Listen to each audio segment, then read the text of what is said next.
So the next session will be given by Hao Chen. He will cover about the algorithm that we need to build more complex algorithms using homomorphic encryption.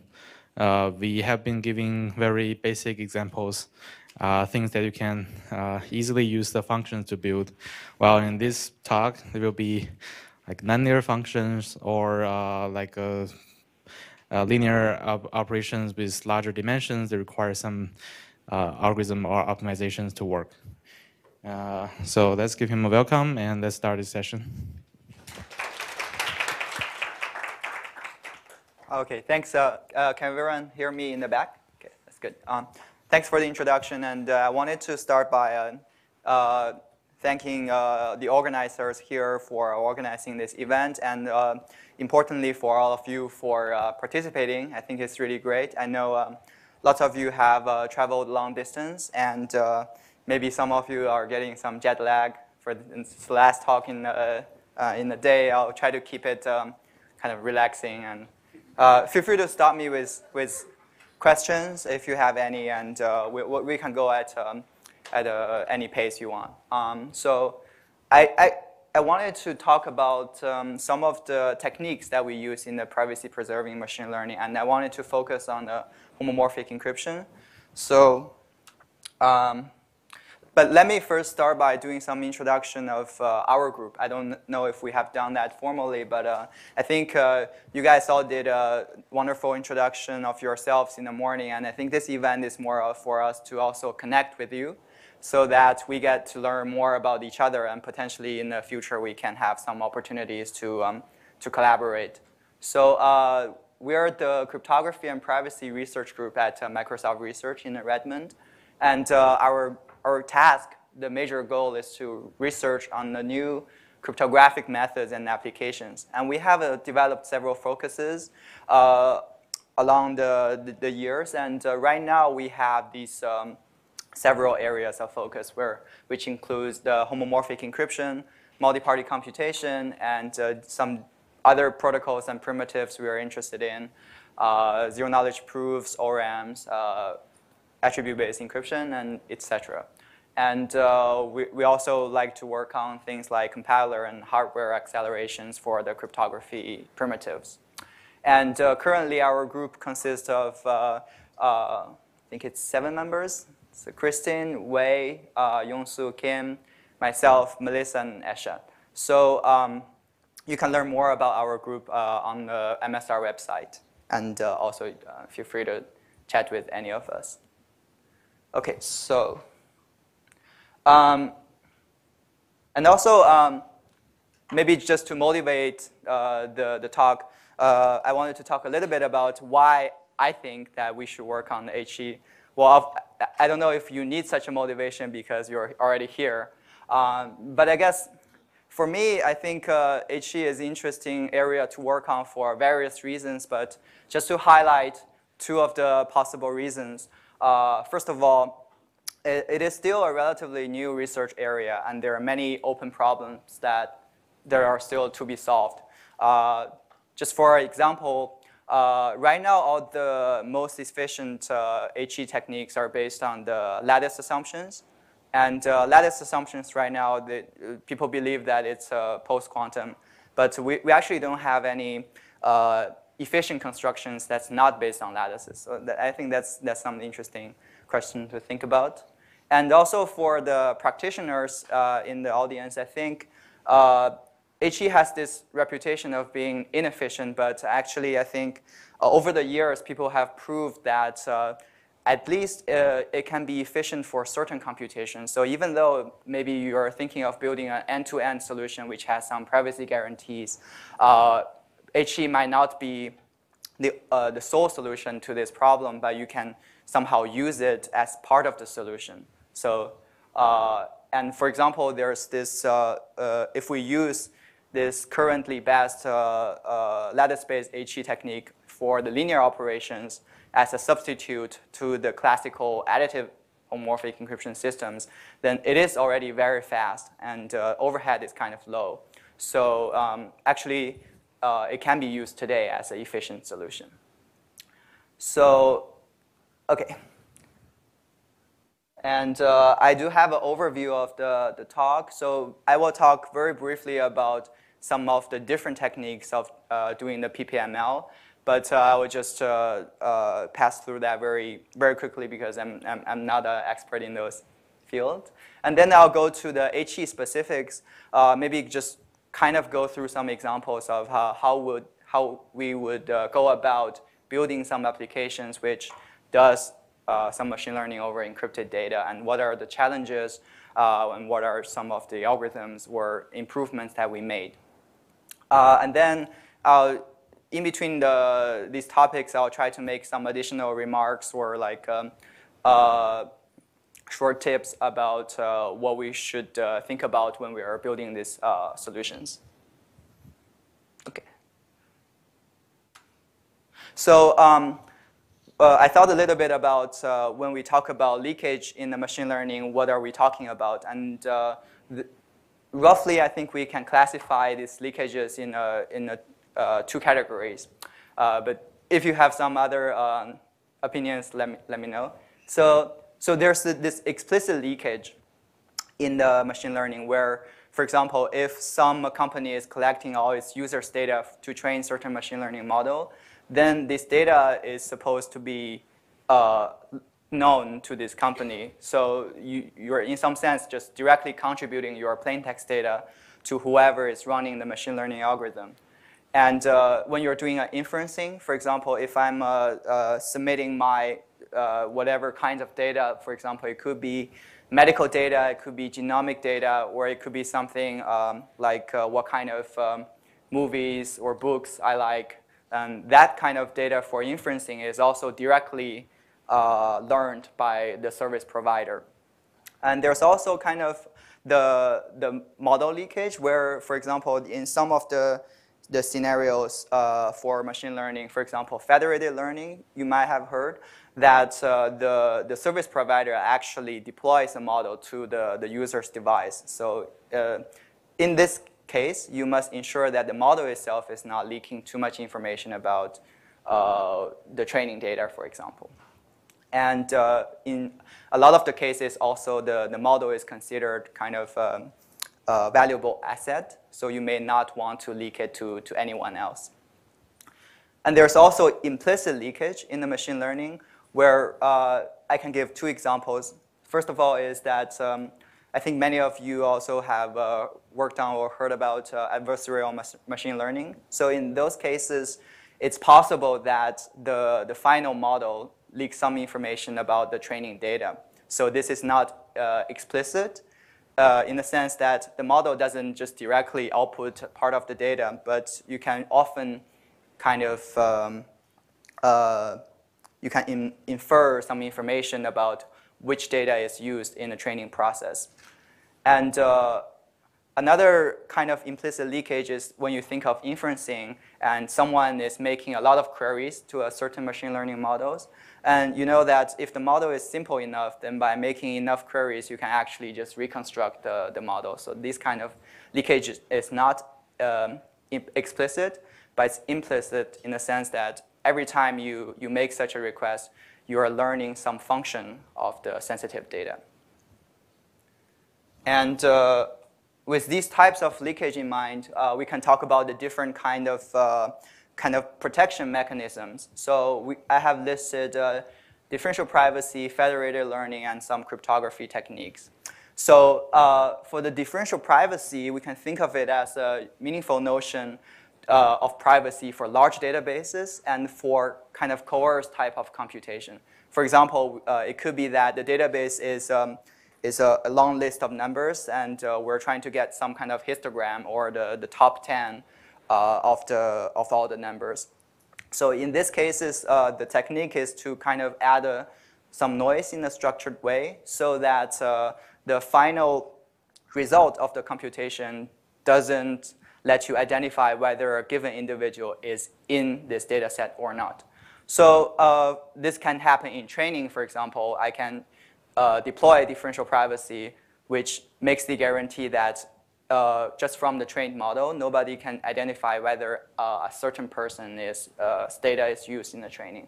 And also for answering some kind of simple queries, where the guarantee now is that from the answers to the query, I cannot learn too much about the underlying database.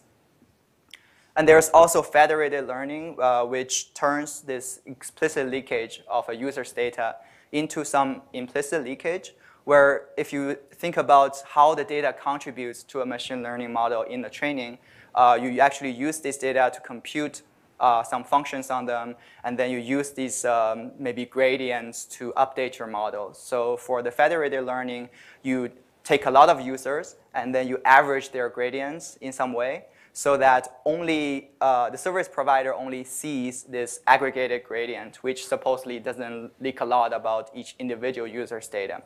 But put it in another way, it kind of turns this explicit leakage into an implicit one, but it doesn't like close the door of all the possible kind of inferencing attacks. And then the techniques that I'll be focusing on today will be the cryptography techniques. So this includes the multi-party computation and homomorphic encryption. So these ones will eliminate the explicit leakage, where when you're doing training or inferencing, you can encrypt your data, or you can do this secure multi-party computation so that the data is never leaked to each party, barring the output. So notice that this doesn't solve all the problems, because you could still have some poisonous training algorithm where you can still like ask a bunch of queries. But it's a way of ensuring that other than the leakage of what's supposed to happen, you don't have any extra leakage.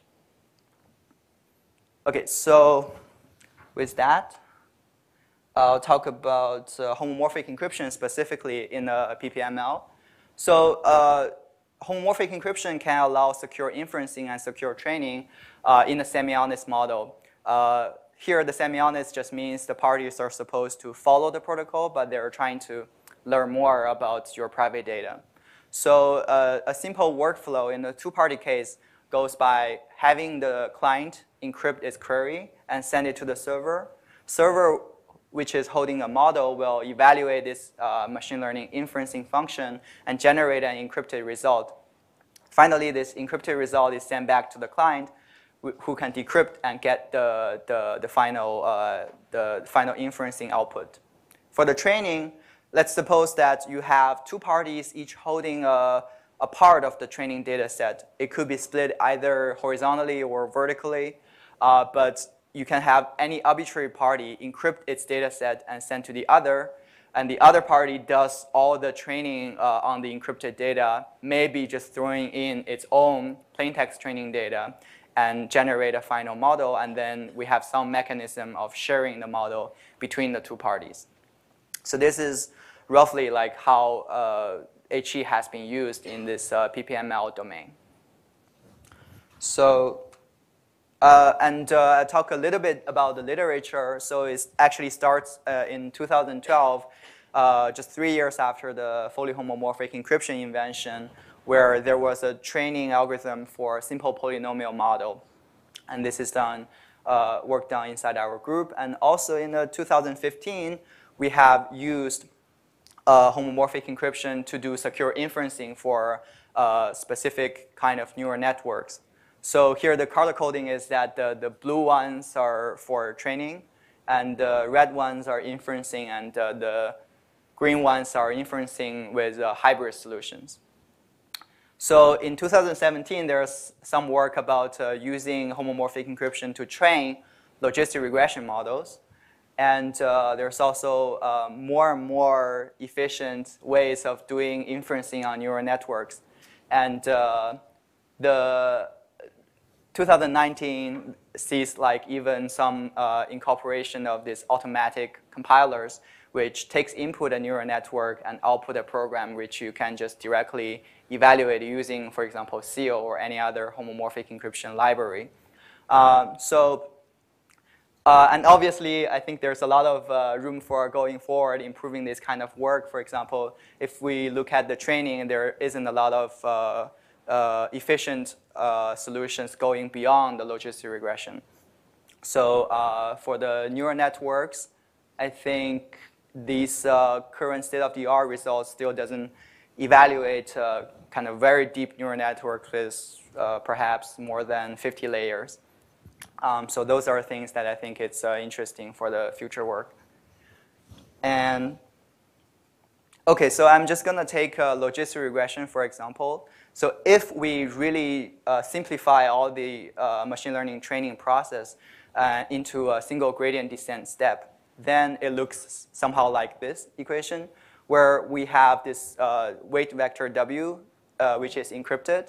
And we will evaluate this update function, which consists of a bunch of linear operations. So here we're multiplying W with a matrix, and some subtraction and some evaluation of this sigmoid function. So, in particular, we will need this matrix vector product, and we will need a homomorphic evaluation of sigmoid. So these two doesn't seem immediately obvious how to do them efficiently. So we'll come back to these operations later in the talk, but let me go forward. And so you may have heard of this notion of multiplicative depth of a circuit. So I'm just going to quickly recall the definition of that, since that it is crucial to the later discussions of efficiencies in HE and in SEAL. So the depth of a circuit is the maximum number of multiplication multiplications on the path. So in this case, we have a path which has 2 multiplication gates, and the depth is 2. And so with that in mind, we can talk a little bit about the cost models of using this leveled version of homomorphic encryption. So I'm just going to fix on discussing the CKKS schemes from now. And in the CKKS scheme, you need to set this modulus, as you have seen in the previous talks. And this modulus grows linearly with the required depth of the circuit. So if you need more depth, you need to set this modulus to be higher. And that will increase the overhead of HE, because when you do the homomorphic evaluations, the complexity actually grows with this modulus, because you're dealing with larger and larger numbers. And so for efficiency reasons, it's very natural to reduce or try to reduce this modulus. And reducing this modulus comes down to reducing the depth that's required for evaluating your function. So the reason for this, at least for CKKS, is that we need to do this rescaling operations, kind of like a bookkeeping operation after every multiplication. And rescale is a simple operation, but it will consume your ciphertext modulus. So it will go down by a level after each multiplication. And when you achieve level less than or equal to 0, the decryption is not correct. So what we need to do is that we need to set the initial ciphertext to a high enough level so that after all the evaluations, you will still end up with some positive level. So then a natural question to ask is that this approach works, but it's not going to scale very well. Like, for example, if I have a very large depth circuit, if I want to train a neural network which has 100 layers, and who knows how many epochs I will be running my training algorithm. So then we can't just increase this modulus indefinitely. I think, well, theoretically you can, but it's going to be inefficient. So the question is that once you have this deep computation, what can you do? So we already covered that the overhead of homomorphic encryption grows with this depth. So we have kind of 2 different options. One option is to have an interactive solution, where you can think of it as once your ciphertext reaches the level where you can't do any operation anymore, then you can send it back to the secret key owner, who can decrypt it and encrypt a fresh one for you. So this often works with the additional kind of complexity of having to interact with the party who's data owner. And that party needs to execute some decryption circuit. And that opens the door to some kind of malicious attacks. So we need to be a little careful. But this is actually a valid solution. And another option is to use the so-called bootstrapping procedure.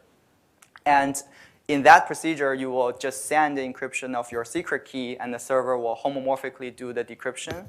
So it sounds great, but it's after so many optimizations, right now it's still a little bit inefficient.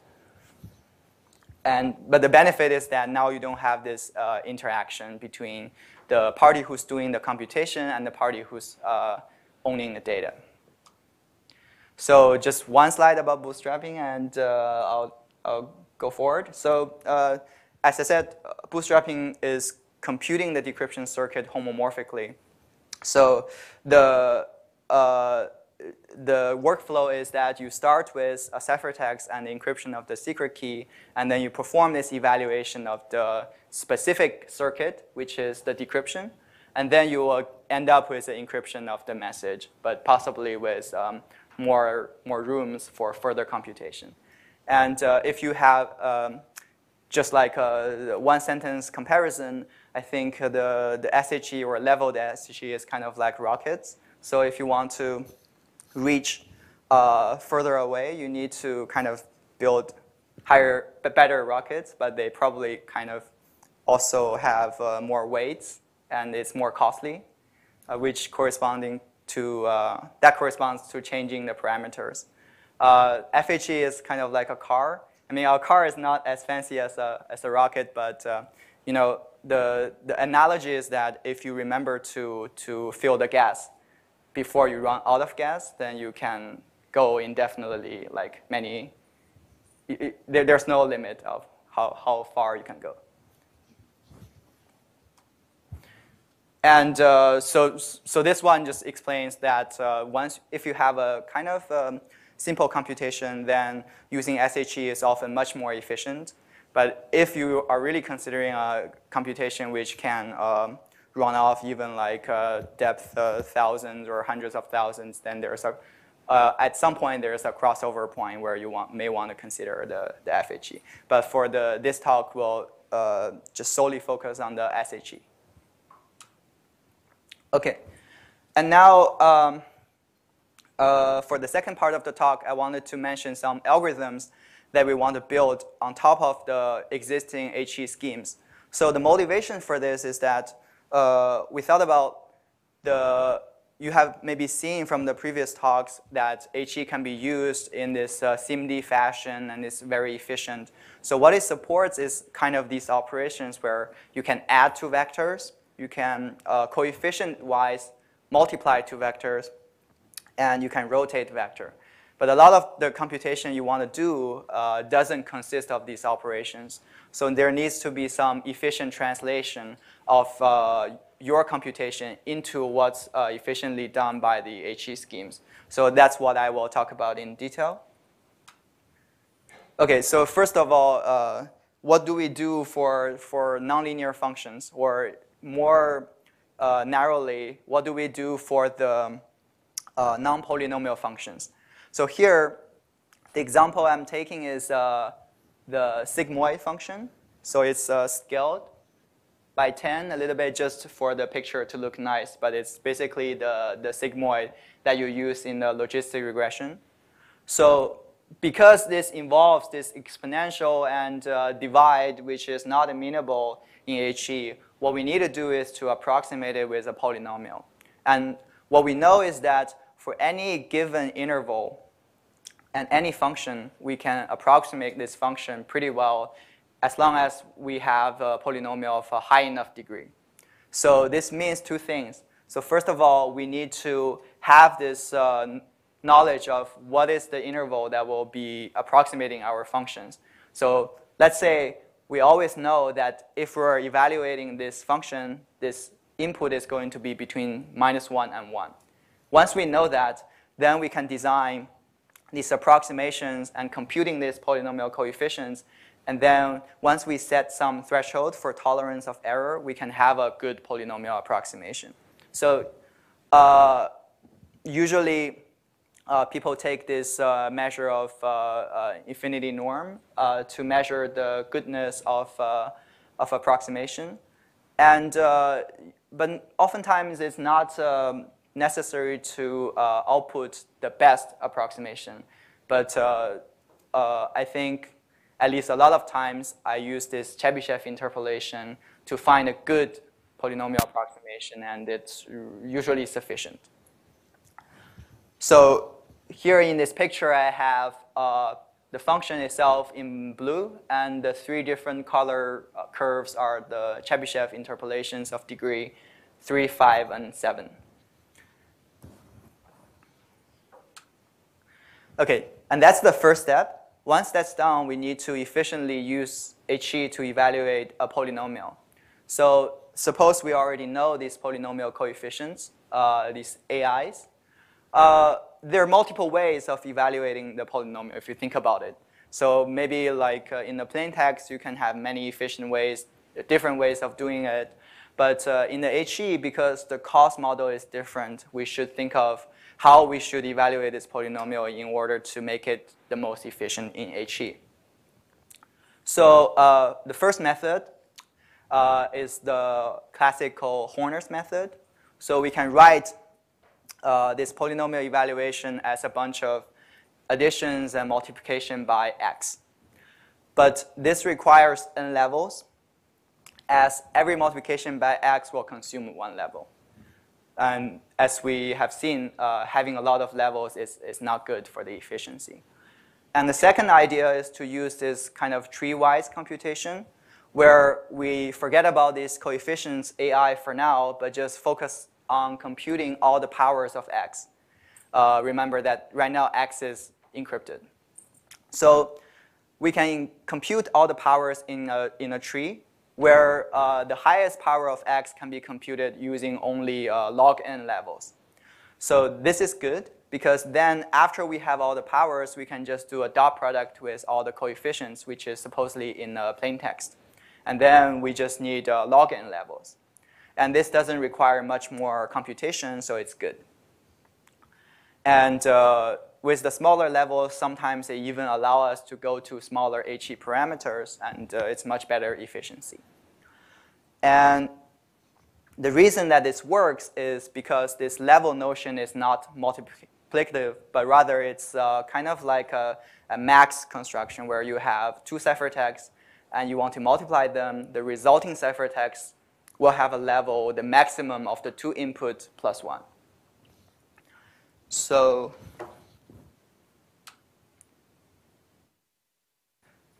and before I go to the third method, let me talk a little bit about the operation costs. So in the HE, I have a few of these operations which have very different cost structures. So I think this is useful for thinking about when we look at the particular computation, how should we optimize our algorithm. So this is a specific example of a specific parameter, n equals 32,000. So I should note that these multiplications are done on this huge vector. So if you want to compute the amortized cost, all these numbers should be divided by, for example, 16,000. So efficiency is actually good, but we still wanted to keep this in mind because if you have a chance, for example, to swap or substitute the ciphertext multiplication with a ciphertext plaintext multiplication, then that's often a good idea. Okay, so with that in mind, I think we can talk a little bit about how to improve the polynomial evaluation method. So remember that in the tree method, for evaluating a polynomial, we still need to do n ciphertext multiplications for a polynomial of degree n. And this is because you need at least 1 multiplication to generate each power. And as we see, the ciphertext multiplications are much more costly. So it's natural to think about whether we can optimize this by using potentially more ciphertext plaintext operations that evaluates the polynomial. So actually, it's possible. And in the next slide, I will talk about this Babystep-Giantstep method, which reduces the number of ciphertext multiplications to big O of square root of n.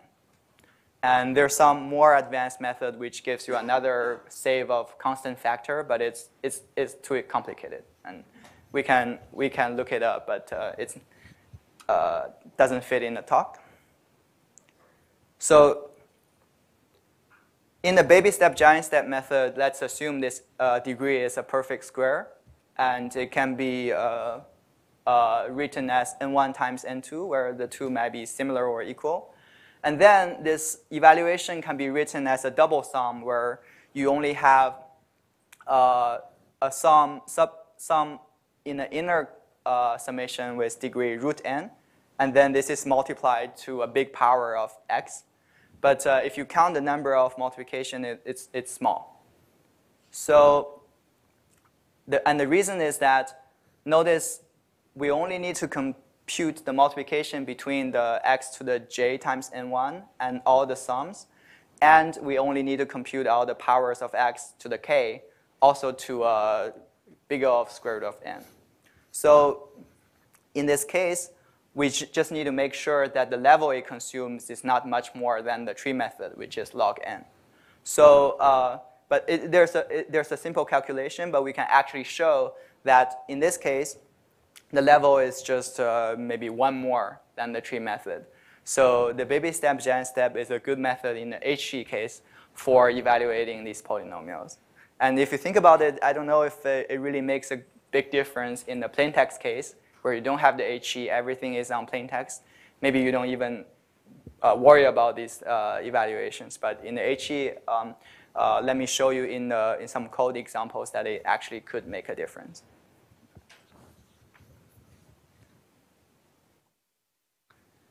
Okay, so I have some code examples, and I think this repository is public. So if you go to that website, you can download the code and maybe play with it and see what you get. But I'm also going to go over this code.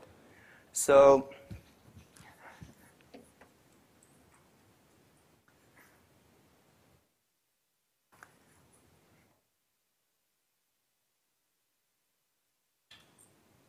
yeah, I will show the link later.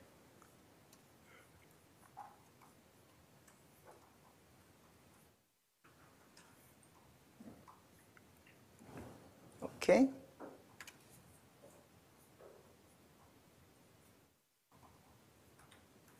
So now I already cloned the code. Let me just do a poll and make.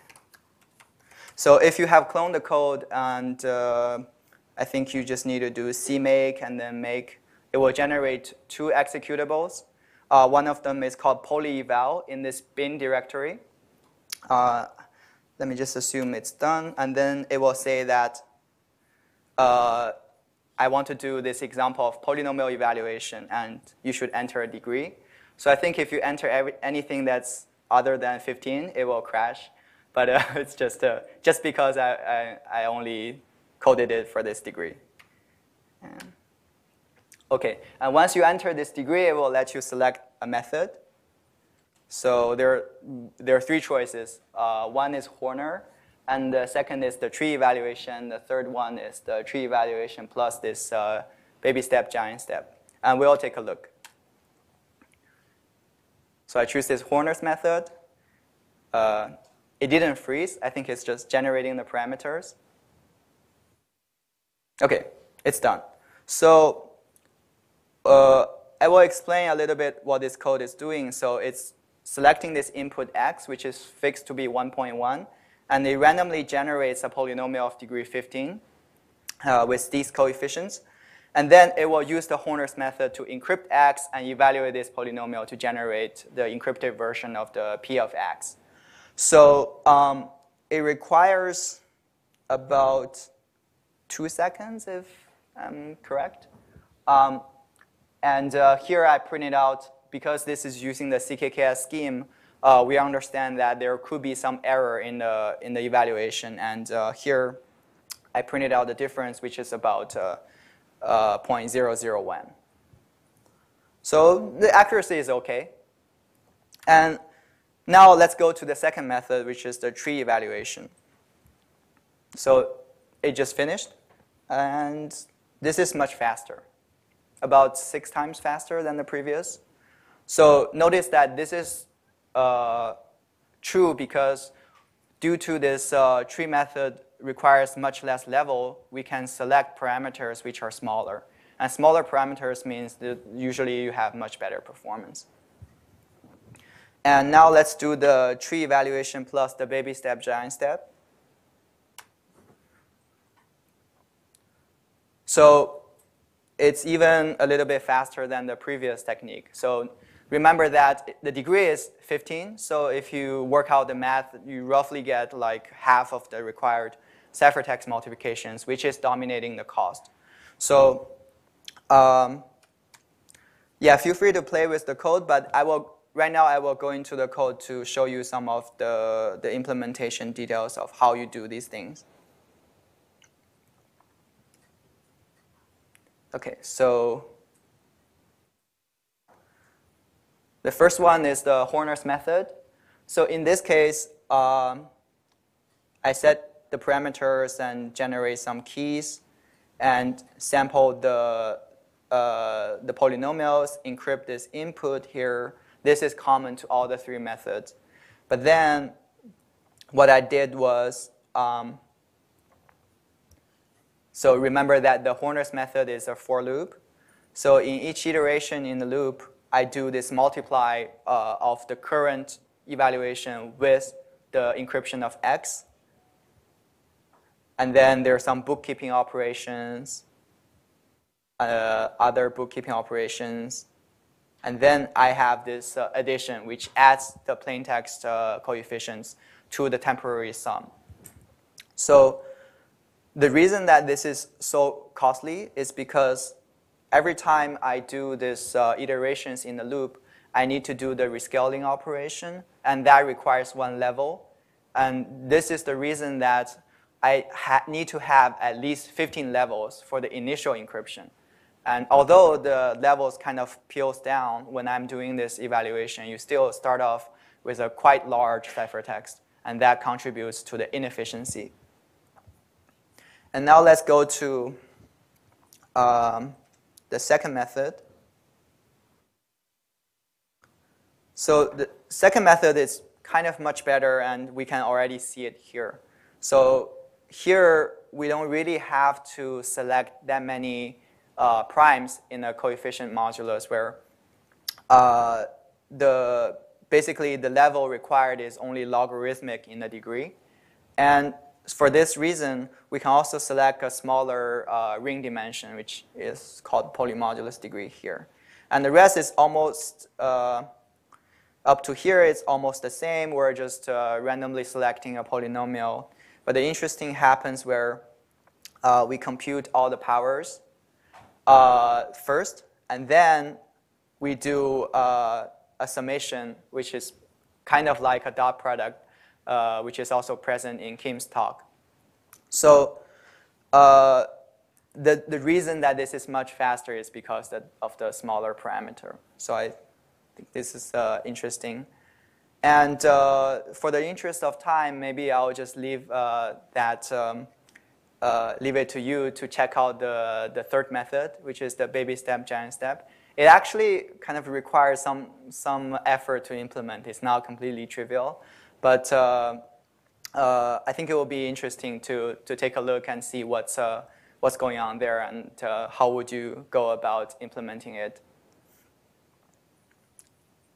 Okay, and so that's that. And another exercise I have for you is that the ciphertext sizes for these 3 different methods are also different. So you have learned maybe from Kim how to serialize and save a ciphertext to a file. And maybe you can just check out the size of these files for these 3 different methods. I think this one will be the biggest, and these 2 will be similar. Basically, the size is proportional to how many levels is required for this application. Okay. And for the last topic I will talk about is this linear operations in homomorphic encryption. So if we go back to this example of logistic regression, we're computing some sigmoid, which we approximated, and we have some good algorithms. But what about this kind of matrix vector product or even matrix-matrix product? So we only have these 3 types of operations, but none of them directly gives us matrix vector product, for example. So we need to have algorithms for these linear operations using as few native operations as possible. And let me go back just for a second to this cheat sheet, where you can see that it's possible that if you can use these ciphertext rotations, then a lot of the functionalities can be achieved. But we need to keep in mind that this is kind of like an expensive operation. So what we want to do is to reduce the number of ciphertext rotations also as much as possible. So now let's go back to this question of doing this linear operations. So oftentimes also an observation that we made is that if you have encrypted vector times an encrypted matrix, that's often more costly than encrypted vector times plain text matrix. And in the latter case, you can somehow design your algorithms by just arranging the matrix in a good way so that the operation is even more efficient. So it might be good to think about whether you have that kind of ability. So okay, so let's talk about what we would do when there's a plain text matrix multiplied to an encrypted vector. So just for simplicity, we can think of the case where the matrix is square matrix. And in that case, there's this diagonal method, which basically operates in this way. So you have a plain text matrix, and each of its diagonal is encoded into a vector. And the reason of this procedure is because later we will try to multiply this vector to an encrypted vector in a coefficient-wise multiplication way. And notice that if you consider the main diagonal, then actually the first element of that main diagonal is going to multiply by the first entry of the vector. And the second one will be multiplied to the second entry of the vector. So then you keep the structure of the multiplication by not wasting any effort in this coefficient-wise product. So if you have a 4x4 matrix times a 4x1 vector, this naturally just involves n ciphertext plain text multiplications and n rotations, because we need to rotate the encrypted vectors by the 0, 1, 2, and 3. So in this picture, you have this vector encrypted starting with the red. And when you need to rotate it by 1, it starts with that orange. So seems like a pretty good algorithm, because we didn't even waste any multiplication. But in this case, we need to do n rotations. But remember that if you were to implement this algorithm in a plain text, then you don't need to do any rotation, right? Because you just simply do your multiplication and that's it. So kind of this additional n rotations is additional overhead that comes from using this HE. So, and actually we can do better to reduce this number of rotations. And let's talk about that. But before that, maybe I'll give a code example of that diagonal method. So it's the same repository, but if you do,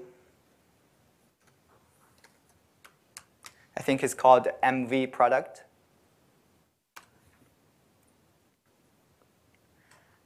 So what this one does is that it will generate randomly a matrix and a vector, and it will encrypt that vector and compute this encrypted version of m times v.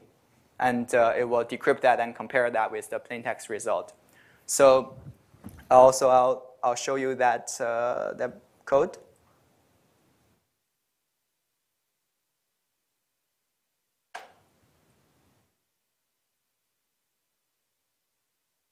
So the code starts here. So this one is not super sophisticated, because what you do is basically you set up this plain text, which supposedly encodes the diagonals of the matrix. And what I'm doing here is basically setting the entries of this plain text to the corresponding diagonal elements, and then finally do an encode to encode them into this CKKS plain text. And then I encrypted this V vector. So the action just happens here, where in each step of the iteration, I rotate this vector by I steps, and then I will multiply that with the corresponding diagonal. And there's a sum. So this one, I think, is also in the repository, so you can check it out. And OK, so now let's talk about the optimization. So it's kind of surprising that we can also use this simple Babystep-Giantstep technique to reduce the complexity of this operation. So remember, what we're doing is that we're computing this sum of different diagonals of the matrix times the different rotations of the vector. So you can also factorize this as a double sum when the number of entries in the vector can be written as n1 times n2. And then we can actually pull out these rotations to be applied to a kind of like an inner sum. So now this rotation only needs to be done once for each of these items in the inner sum, which means that we can just use n1 plus n2 rotations to do the whole computation without having to use n rotations. And that actually saves a lot. So I don't have a concrete code example for this, but I think it's a nice exercise to try to code this up. And I think it's another example to illustrate that with a lot of this HE computations, it comes with some overhead, but it's possible that by some interesting arrangements, we can remove this or at least reduce the overhead.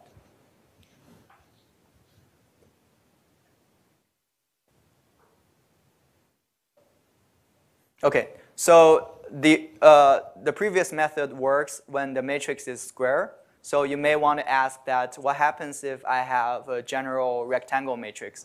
So I think right now the situation is complex because there isn't one algorithm that works and it's the optimal for all the possible matrix sizes that you can come up with. And this is also partially due to the limitations that also the CKKS scheme, for example, and the particular parameter choices in SEAL gives you only powers of 2 vector length.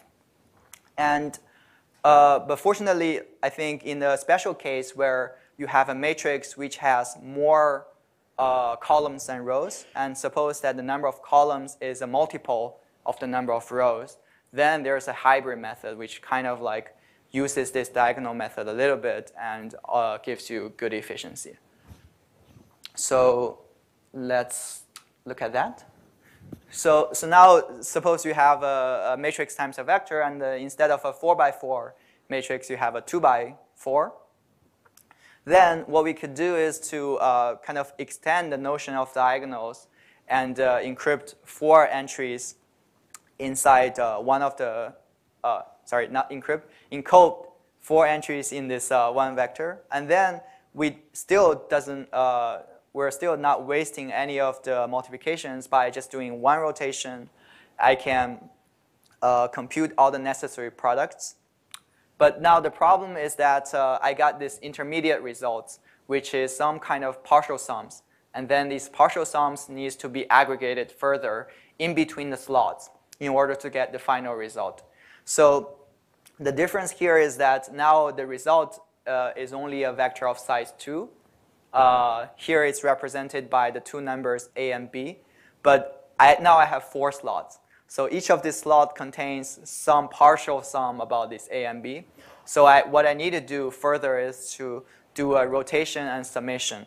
And fortunately, because you have this power of 2 structure, you can do this summation of kind of all slots in log number of rotations. So it will be interesting to work out the details. But this is actually much better than the naive implementation of a matrix vector product.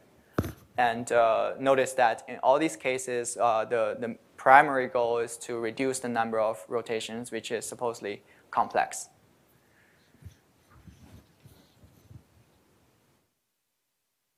Okay, so I think these are all of the algorithms that I wanted to cover, and I wanted to use the final few minutes to talk a little bit about some side comments.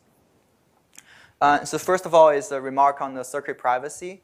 So this is not a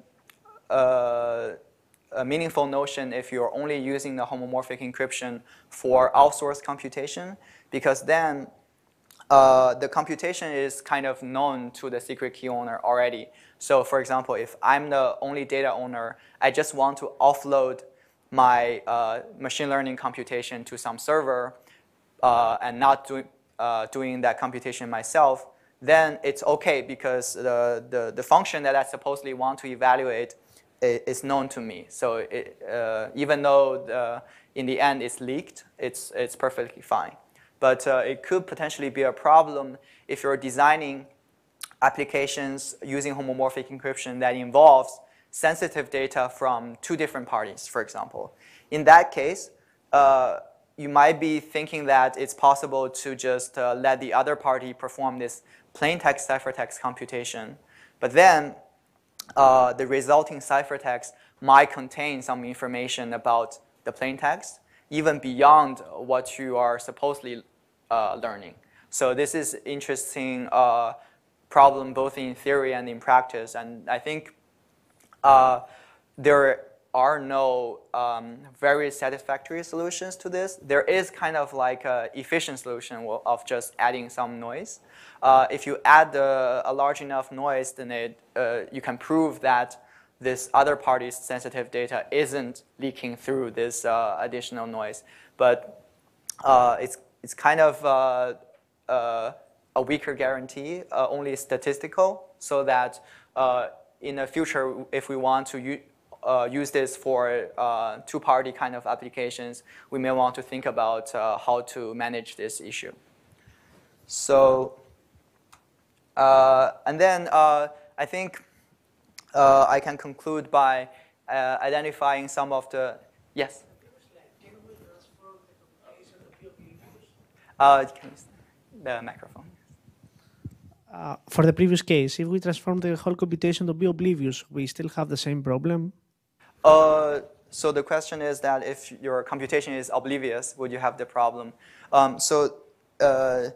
Yes, in some cases, because even though you can, say, structure your computation as a circuit, sometimes the circuit comes with certain constants, and those constants can be sensitive data of the other party. So it's important that the final ciphertext of the evaluation result doesn't leak anything about these constants other than the output of that circuit. Okay, so I wanted to identify also some further research problems of HE. So some of these questions are kind of far-reaching goals, but because I know also there's a lot of people working in this area, so I wanted to just single them out. So first of all is that, is it possible to have HE beyond the semi-honest model?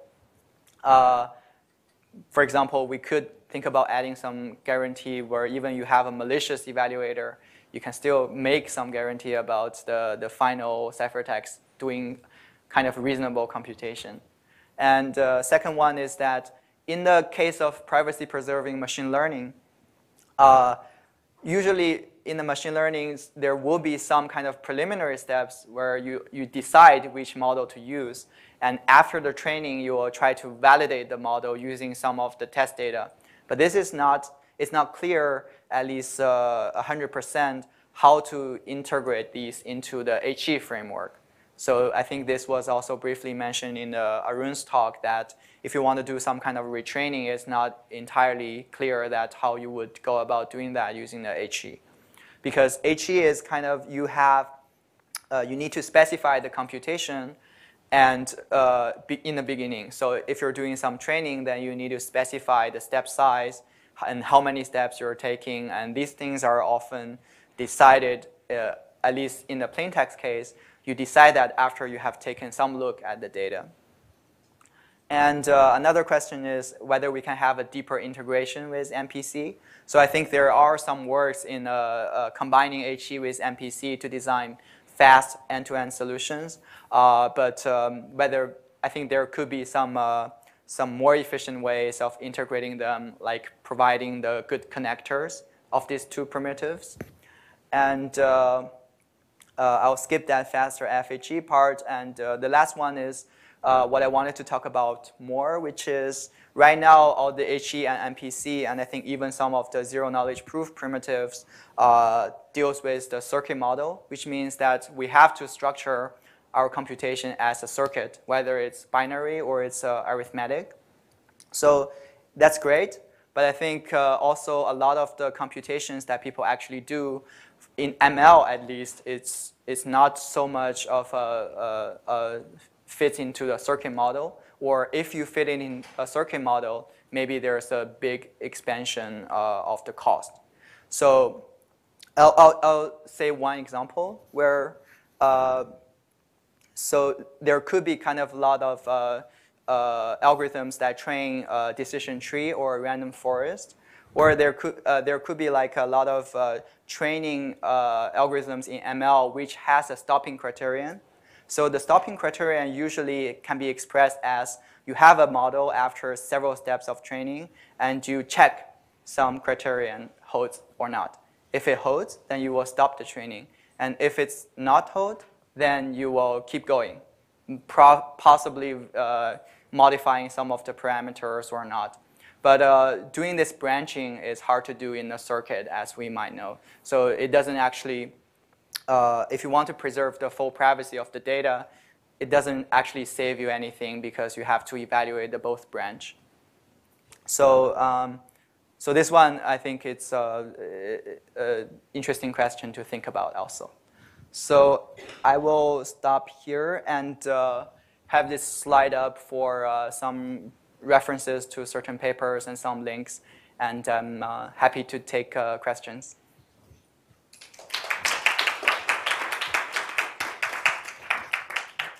We'll publish the slides online anyway, so you don't really have to take the pictures. Those are in small fonts anyway. Do you have any questions?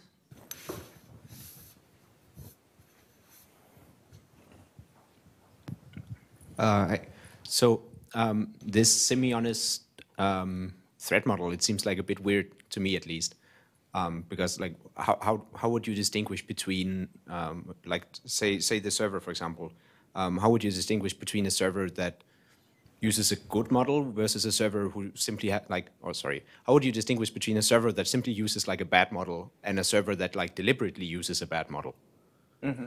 Yeah, so that's a good question. I think in at least that's not a question specifically for HE. It's kind of an issue also for MPC as well, where exactly. You can check that input data is valid, which means that it's between certain range, but you can't check if that is a valid model or it's some random data. Right. Because sorry. So yeah. For example, like in MPC at least, like you don't really deal with input substitution, which is like it seems like that's the only attack you can do as like a malicious like evaluator, say in the FHE setting. So I think we can separate two cases. One case is the attack that you mentioned by just I can just input random data to the computation, and the other one is that suppose the computation is kind of expensive, then the malicious server can just not do any computation. So by doing this, it has motivation to do this because it saves some cost. Right. Okay. So you're saying like just encrypt, you know, this is a cat or something, and then send this back. Yeah, where you can just like not do any evaluation but encrypt 0 or. Right. Yeah. But that seems to be like sort of the same thing, right?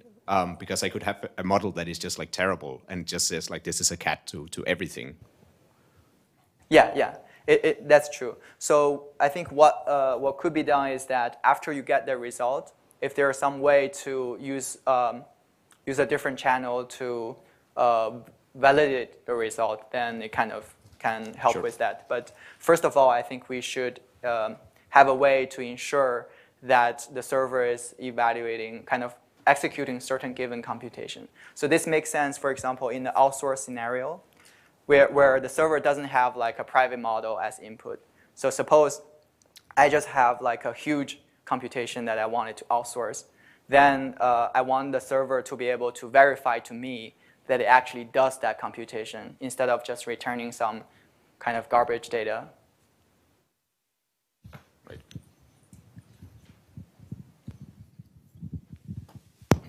Isn't there also a setting, talking about threat models, where if you have a lot of interactivity, an actively malicious server could recover the key?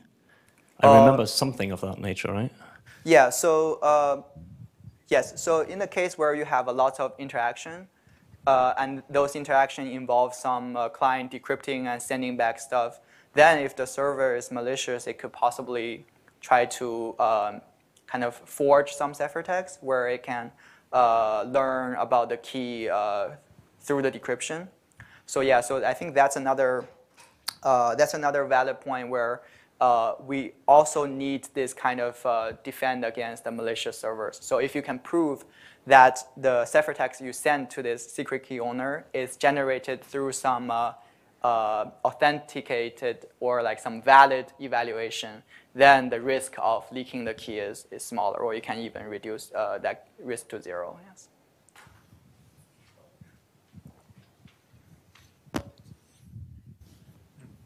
Going back to these threat models, so if you consider the evaluation of a machine learning model in the cloud by some powerful server who might also want to keep his model private to the client, not just the client's data.